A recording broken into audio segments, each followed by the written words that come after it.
Hello Pisces, Sun, Moon, Rising and Venus signs. Kamusta kayo? Sana po ay nasa mabuti kayong kalagayan. Welcome back po sa Star Tarot.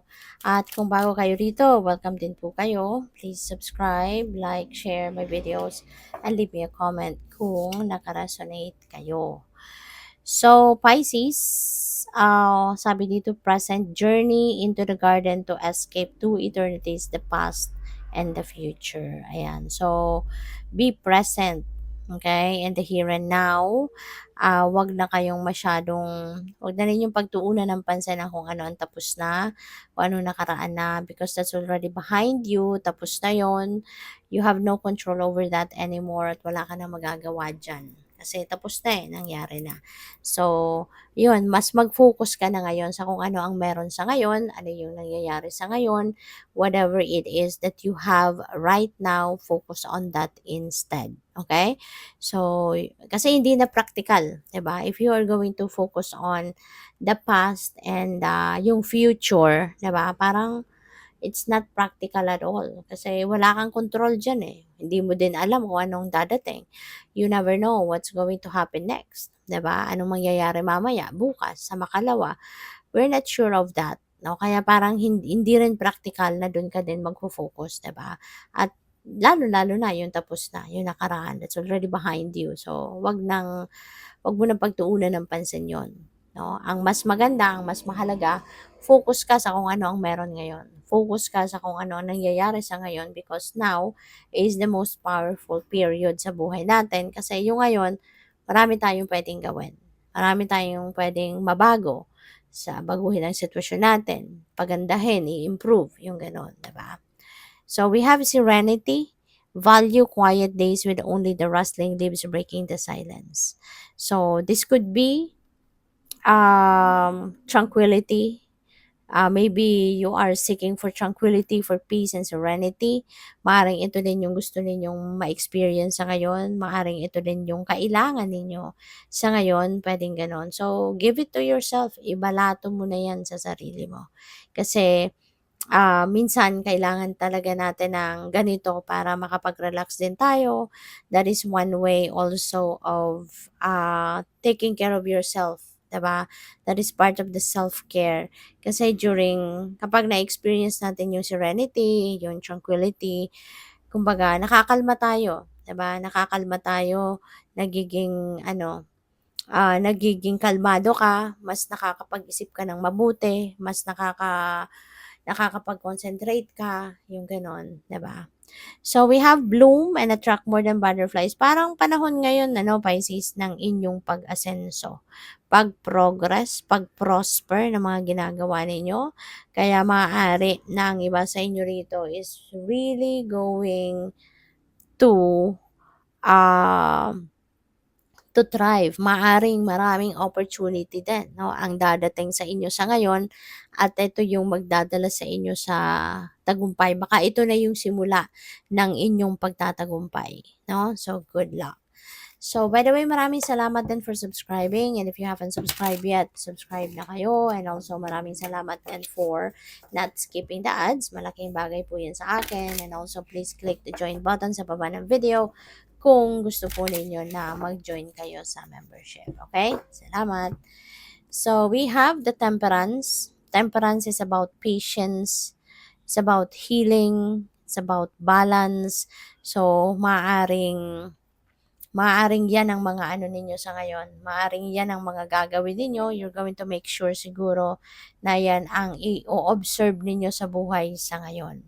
'Di ba? Yung ito, 'di ba? Yung serenity na yan, yung tranquility na yan, that is one way, of you para na magawa ninyo para ma-experience ninyo yung magkaroon ng balance sa buhay. Kasi kung may imbalances, 'di ba? Ibig sabihin, pwedeng pwedeng ang nararamdaman mo aligaga ka, 'di ba? Pupuwedeng hindi ka makapag-concentrate, fragmented ang isip mo, yung gano'n, ano. Pero when you are engaging in serenity and tranquility, so magkakaroon ka ng balanse, 'di ba? Magkakaroon ka ng parang mas kalmadong pakiramdam, 'di ba? Mawawala yung mga bigat na nararamdaman mo. Kasi kapag may tranquility ka, ibig sabihin wala kang nararamdamang gulo sa isip, yung gano'n, 'no, walang kalituhan, yung mga ganyan, 'di ba? Kasi otherwise kung meron kang if something is bothering you, 'di ba? So papaano ka makakaramdam ng tranquility and kapayapaan, 'di ba? Kaya ibig sabihin, ano ka, na-let go mo na kung ano man yung mga nagpapahirap o nagpapabigat sa'yo, 'di ba? So we also have Three of Pentacles, which is pupuwedeng ano 'to, collaboration, maaaring merong mga pagtutulungan, working in a team, mga ganyan, or pupuwedeng meron ditong mga ah, pagtutulungan, puwedeng collaboration in a project, pupuwedeng meron ditong, siguro kunyari task na binigay sa'yo kunyari sa trabaho.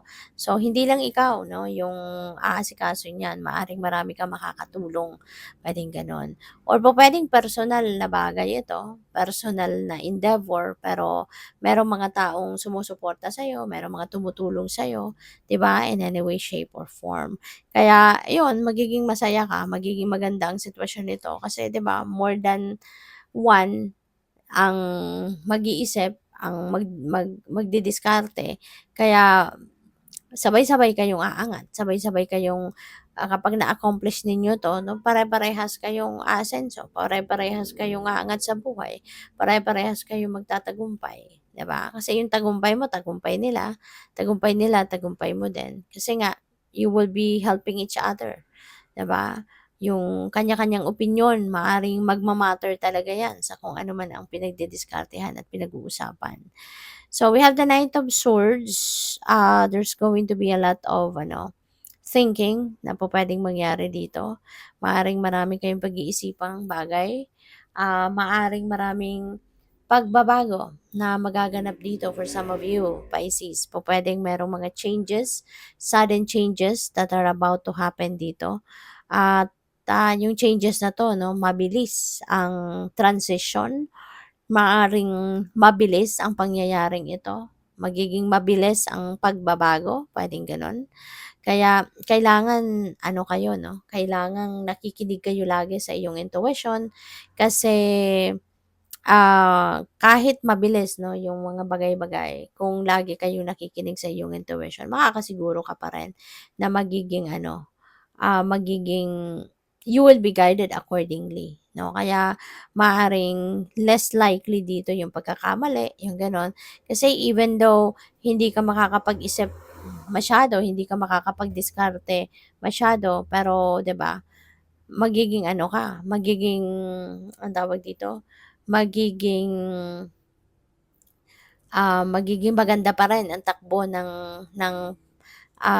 galawan mo dito kasi nakikinig ka sa gabay ng universe, 'di ba? Kaya kailangang makikinig ka lagi sa inyong intuition. So we have Queen of Wands. Ayan. So this is good. No? This is good, Pisces. Kasi if you're going to embody the energy of Queen of Wands, kung ano man dito yung target mo na gusto mong ma-achieve, gusto mong makamit, ano, yan ay talagang hindi mo bibitawan hangga't hindi mo nakakamit. Talagang gagawin mo ang lahat para na ma-achieve mo ito. Gagawin mo ang lahat para na makuha mo kung ano yung gusto mo.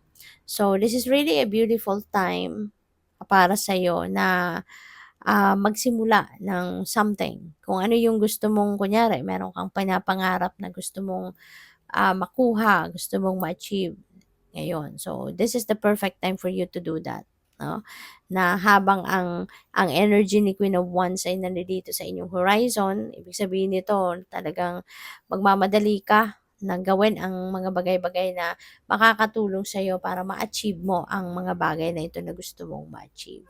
So, good luck. Thank you for watching Love and Light. Namaste.